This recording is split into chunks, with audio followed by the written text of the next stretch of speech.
feel like I do some of my best thinking while I'm either exercising or setting fire to things, or around a fire. So it's quite hard to do informative videos whilst you're exercising, so I've gone with fire for this one. And it was something I was thinking about the other day when I was talking to someone about an autistic young person who they were describing as going from 0 to 100, so the slightest trigger would send them to a really significant level of distress.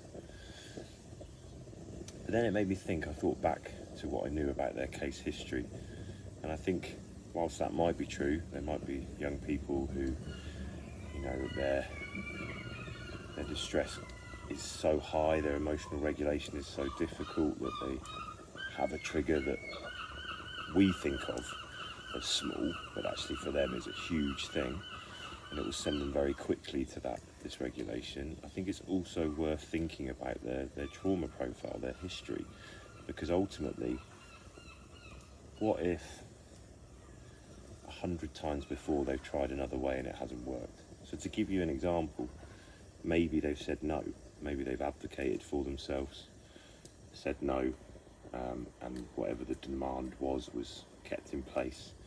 They were encouraged, maybe even threatened with punishment if they didn't, or convinced to do so by the offer of a reward, but still found the activity, the demand, the difficulty really distressing.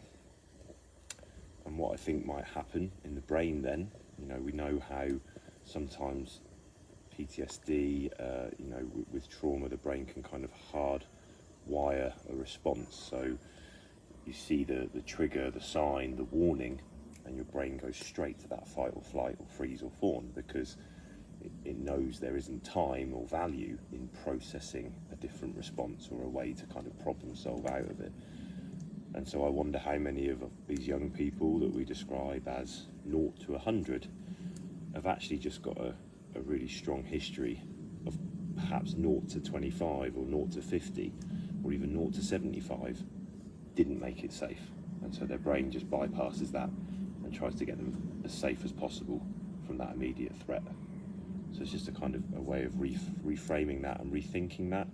And also, to me, if that's the case, which I think it is, I think it underpins the value of respecting the no, respecting the I don't want to, respecting the I can't. You know, backing off is not backing down.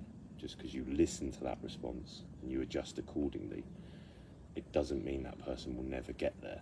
In fact, I would say that sometimes they're far more likely to be able to get there than if we hammer it home until we get to that point of distress, which is difficult and traumatizing for everyone. And even if it successfully gets the demand met, has a finite amount of time and could be causing real harm to that person.